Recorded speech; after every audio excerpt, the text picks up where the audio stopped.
گستاخ رسول اگر جماعت اور جمعیت سے تعلق رکھے، مال والا ہو اور اپنے آپ کو بڑا سمجھتا ہو، بڑا کھڑپینچ ہو، اس کو اس کی مالی اس کا مال نہیں بچا سکتا۔ چنانچہ قرآن کا واضح اعلان ہے، تبت یدا ابی لہب وتب ما اغنی عنہ مالہ وما کسب۔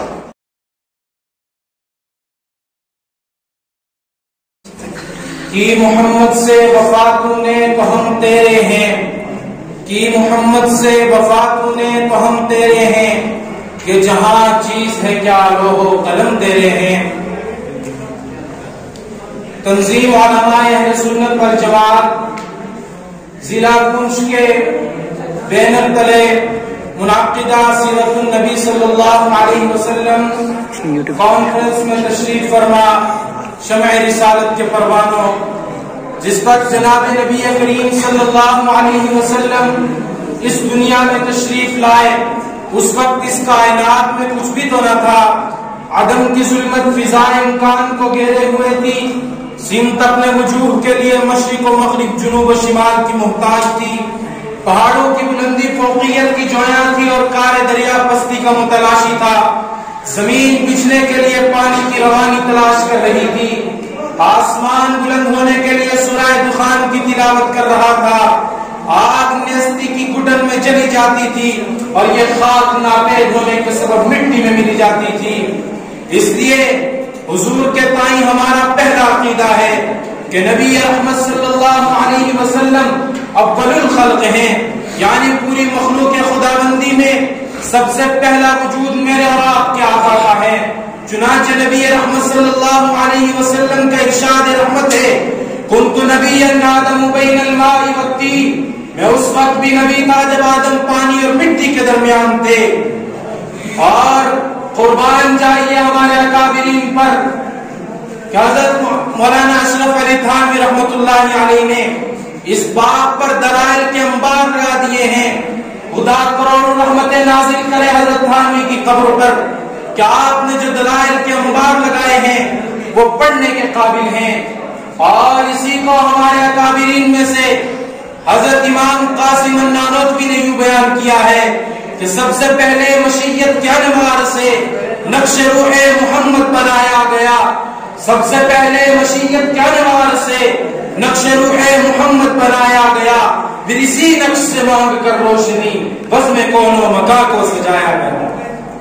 اور حضور کے تائیں ہمارا دوسرا عقیدہ ہے کہ حضور اول الخلق ہونے کے ساتھ آخر الانبیاء ہیں۔ چنانچہ رب العالمین نے قرآن مجید میں ارشاد فرمایا، ما کان محمد نبا احد من رجالکم ولکن رسول اللہ وخاتم النبیین، کہ نبی رحمت صلی اللہ علیہ وسلم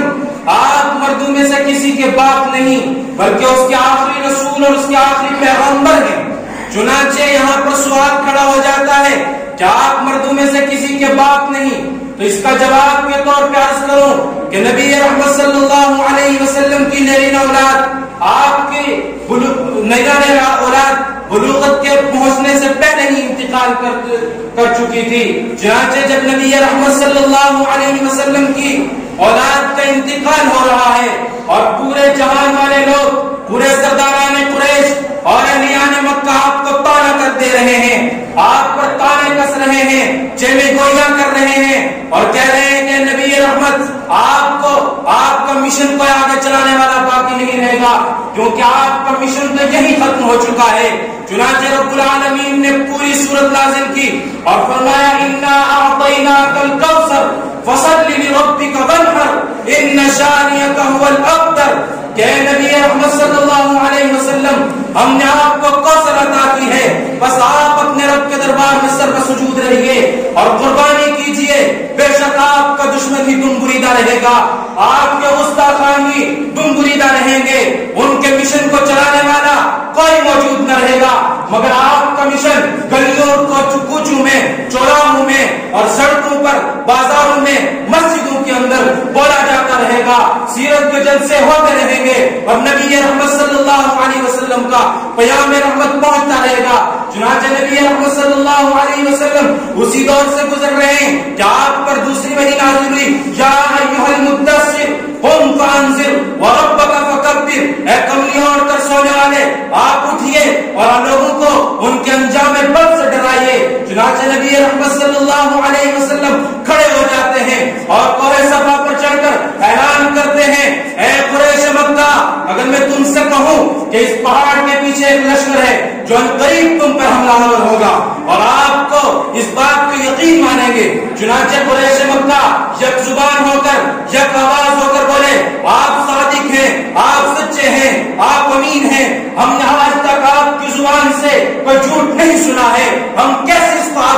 آپ پر جھوٹی تہمت لگا سکتے ہیں۔ چنانچہ نبی رحمت صلی اللہ علیہ وسلم نے رب العالمین کا حکم پورا کرنے کے لیے فرمایا کہ اے ایمان والے قریش مکہ، اے سرداران قریش، اگر میں سارے جہاں سے جھوٹ بولتا تب بھی تم سے جھوٹ نہ بولتا، اگر میں پوری دنیا کو دھوکہ دیتا تب بھی تمہیں دھوکہ نہ دیتا۔ لہذا آؤ اسلام کے آغوش میں اور کلمہ حق بلند کرو اور کلمہ حق کی دعوت دے کر چہار دانگ عالم میں گھوم جاؤ، آؤ میرے اس وقت کی روشنی میں زندگی گزارو۔ اور نبی رحمت صلی اللہ علیہ وسلم کا یہ اعلان ہونا تھا کہ آپ کا چچا جو اسی مجمع میں موجود تھا، اس نے نعوذ باللہ ایک گستاخانہ جملہ کہا کہ اے محمد، کیا آپ نے ہمیں اسی لیے بلایا تھا، آپ نے ہمارا وقت اسی لیے ضائع کیا؟ تو نبی رحمت صلی اللہ علیہ وسلم نے آپ صلی اللہ علیہ وسلم وہاں سے دل برداشتہ ہو کر نکل پڑے، اور یہ وہ پہلا موقع تھا جب گستاخیوں کا سلسلہ سرعام شروع ہو چکا تھا اور نبی رحمت صلی اللہ علیہ وسلم پر انگلیاں اٹھنا شروع ہو گئی، یہاں تک کہ ابو لہب اور اس کی بیوی ام جمیل نے اپنے مشن زندگی بنا لیا کہ نبی رحمت صلی اللہ علیہ وسلم کی شان میں گستاخیاں کی جائیں، کسی طرح بھی ہو نبی رحمت صلی اللہ علیہ وسلم کو تکالیف دی جائیں۔ چنانچہ رب العالمین نے قرآن نازل کیا، تبت یدا ابی لہب وتب ما اغنی عنہ مالہ وما کسب، کہ ٹوٹ جائے ابو لہب کے دونوں ہاتھ، نہیں کام آیا اس کو اس کا مال، نہیں کام آئی اس کو اس کی سرداری، اور ابو لہب پورے قریش میں سرداری کی حیثیت سے رہتا تھا، وہ ایک سردار مانا جاتا تھا۔ چنانچہ قرآن کی یہ آیت اشارہ کر رہی ہے اس جانب کہ کوئی گستاخ رسول اگر جماعت اور جمعیت سے تعلق رکھے، مال والا ہو اور اپنے آپ کو بڑا سمجھتا ہو، بڑا کڑپینچ ہو، اس کو اس کی مالی اس کا مال نہیں بچا سکتا۔ چنانچہ قرآن کا واضح اعلان ہے، تبت یدا ابی لہب وتب ما اغنی عنہ مالہ وما کسب۔ چنانچہ نبی رحمت صلی اللہ علیہ وسلم کا